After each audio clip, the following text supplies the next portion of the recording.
पर्यावरण को लेकर भी और हर एक विषय को लेकर के सरकार के स्तर पर मैं आपको गंभीरता से कह सकता हूं कि यह वास्तव में परमात्मा ने कोई पुण्य का योग दिया है कि हम सब इतने पवित्र काम से जुड़े हैं।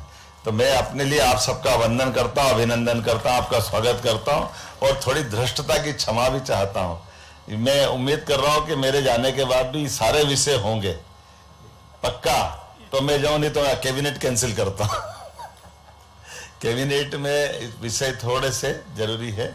मैं बिहार चुनाव के कारण से भी हमने कहा हमारी जो रेगुलर कार्यक्रम है उसमें होना चाहिए, इसलिए आप सबका भी दर्शन करने के लिए, आपके बीच समय गुजारने के लिए मैंने कहा जरा थोड़ी देर आना चाहिए। माफ करना भाई साहब, आपको बुरा मत लगना। प्री कॉप 30 खास करके इस कॉन्फ्रेंस के माध्यम से जो प्राकृतिक सुंदरता, जैव विविधता और खासकर भोपाल की नगरी में इस आयोजन का करना और अंतर्राष्ट्रीय आयोजन के पहले हमारे लिए, मैं माननीय अनिल जी को स्मरण करता हूं। मैं भी जब प्राधिकरण का अध्यक्ष था 2004 से लेकर 2010 तक क्षिप्रा जी और उनसे जुड़ी हुई सारी नदियों के उसमें और उनके साथ साथ हमारी जो बदलाव प्रकृति के साथ और बाकी व्यवस्था के हो रहा है उस पर भी हमने काम करने का प्रयास किया। बाद के कालक्रम में जब मैं टूरिज्म का चेयरमैन बना, एजुकेशन मिनिस्टर बना या आज अपन इस रूप में भी आए, तब भी हमने कहा कि ये वास्तव में तो हमारी सनातन संस्कृति के समय से हमारी जो प्रकृति के साथ जीने की जो परंपरा है ये दुनिया के सामने अनूठी है। दुनिया आज भी हमसे सीखती है उस भाव को समझने के लिए। ये अलग बात है कि कई कारण से, समय के बदलाव के कारण से उन सारी बातों का अब मूल्यांकन करने के लिए कठिन काल में हमारी बात सरलता से समझ में आती है। कोविड के समय हमारी जीवन शैली ने लोगों को नमस्कार सिखा दिया कि हमारे नमस्कार में भी कितना हमारा असर होता है। ये हमारी अपने जीवन के उन सारे चीजों का महत्व रेखांकित करती। और दवाई के उत्पादन में भी ध्यान में आया, जब हम जियो जीनोदो की बात करते थे तो केवल बात नहीं है, दवाई के उत्पादन के साथ हम अपने देश के लोगों को भी, माननीय मोदी जी का जोरदार अभिनंदन करें, श्रीमान नरेंद्र मोदी जी का, जिन्होंने न केवल हेल्थ के इतने बड़े और इतने विराट व्यवस्थाओं में, मैं ये भी जवाबदारी से कहना चाहूंगा कि उतनी तैयारी हेल्थ की हमारी थी भी नहीं, लेकिन लॉकडाउन करा करके हमारे देश के नागरिकों को सतर्क करना, व्यवस्थाओं को जागरूक करना और व्यवस्थाओं के बलबूते पर हम सब के बीच उस कोविड की चुनौती के साथ जब दवाई का उत्पादन हमने अपने देश के अंदर कर लिया तो देशवासियों को भी सुरक्षित रखना और देशवासियों के साथ विश्व में भी उस विश्व बंधुत्व की भावना के आधार पर दवाई देने का प्रयास किया। और हमने सबने देखा वो अफ्रीकी कुल का एक राष्ट्रपति जिस ढंग से प्रधानमंत्री जी के चरण छू करके उस कठिन काल को याद करके हमारी उस भाव का वो वापस एक लघु चित्र दिखाई देता, तो केवल प्रधानमंत्री नहीं पूरे देश को गौरव होता है जब हम अपनी इस तरह से देखते हैं कि 1992 में संयुक्त राष्ट्र संघ द्वारा जलवायु परिवर्तन के फ्रेमवर्क के आधार पर ये जो अपना वैश्विक सम्मेलन का आयोजन प्रारंभ किया। और इस बार खास करके वैसे तो 95 में हमारे लिए ये बर्लिन के माध्यम से यात्रा प्रारंभ हुई। दुनिया के 200 से ज्यादा देश, सामाजिक संगठन, मीडिया, वैज्ञानिक सभी मिलकर के पृथ्वी के तापमान को भी नियंत्रित करने की बात कर रहे हैं। और कितने प्रकार से पेरिस के समझौते के भी 10 वर्ष होने वाले हैं, लेकिन हम सब जानते हैं हमारी प्रकृति के साथ जीवन शैली वाकई अद्भुत है। और वसुदेव कुटुंबकम की भावना के आधार पर हमने तो अपने यत पिंडे तत् ब्रह्मांडे, इस पिंड में ही ब्रह्मांड समाया हुआ है। और ये बोलने की नहीं, हम तो अपने भाव से भी व्यक्त करते हैं। देवी देवताओं ने भी हमारे साथ अगर शस्त्र रखे लेकिन वाहन से वो नाता जोड़ करके प्रकृति के जीव मात्र से प्रेम का भी संदेश हमारे देवता देते हैं।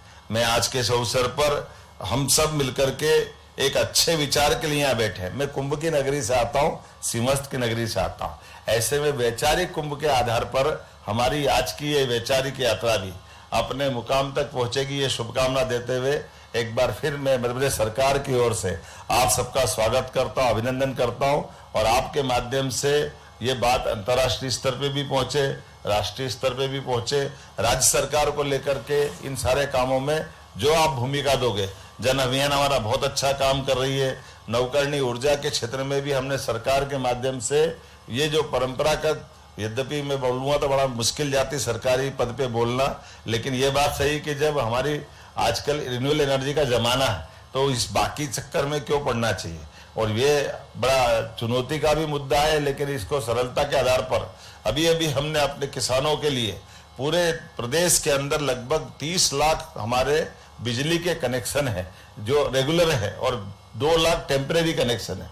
हमने निर्णय किया कि आने वाले कुछ सालों बाद 32 लाख कनेक्शन ये अब सूर्य आधारित ऊर्जा पे चले जाएंगे। सारा धनराशि जो लगेगी वो सब हम दे करके ये जो कोयला आधारित ऊर्जा और कोयला के माध्यम से होने वाली प्रकृति की बहुत सारी चुनौतियों में हम सब जानते, सिंगरौली के अंदर अगर आज सिंगरौली के 10-20 साल पुराने चित्र देखो और आज देखो, बड़े बड़े पहाड़ बन गए। पहाड़ कैसे बन गए? वो राखड़ से तो बने, जहाँ हमारी बिजली के आधार पर जो कोयला जला जा करके एकदम से, और कई खेतों के अंदर बड़ा दर्द होता है कि क्या कौन सी दुनिया में पहुंच गए। मैं उज्जैन से आता हूँ, जाने अनजाने कितना बड़ा अपराध हो जाता है।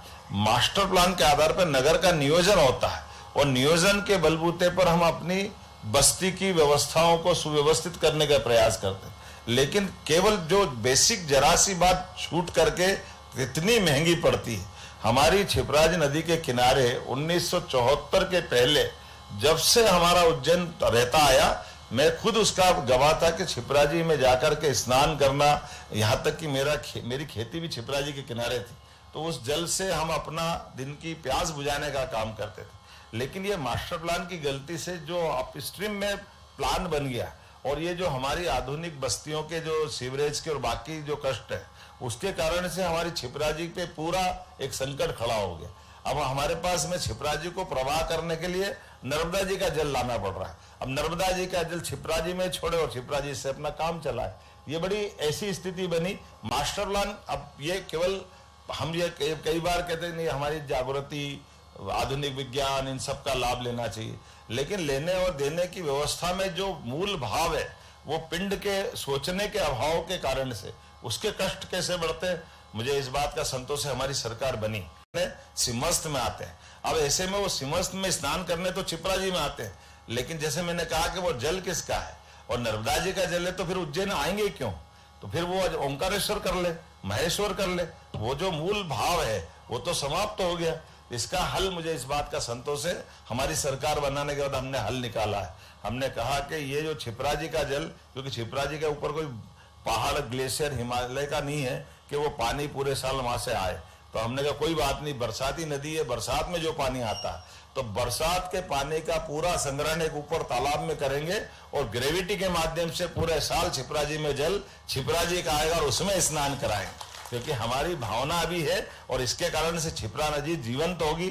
उसके किनारे वृक्षारोपण और बाकी सारे काम करेंगे।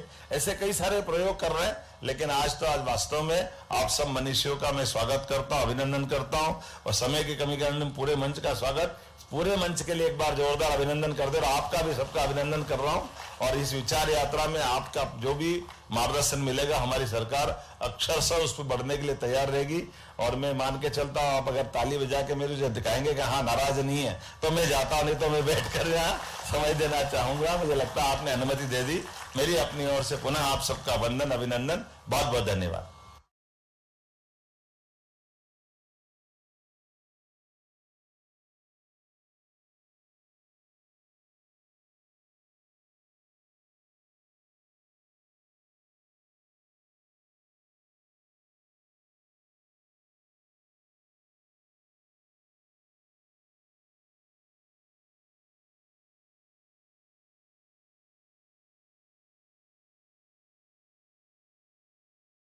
नहीं है, लेकिन निर्माण जारी है। कार्रवाई के दौरान राजस्व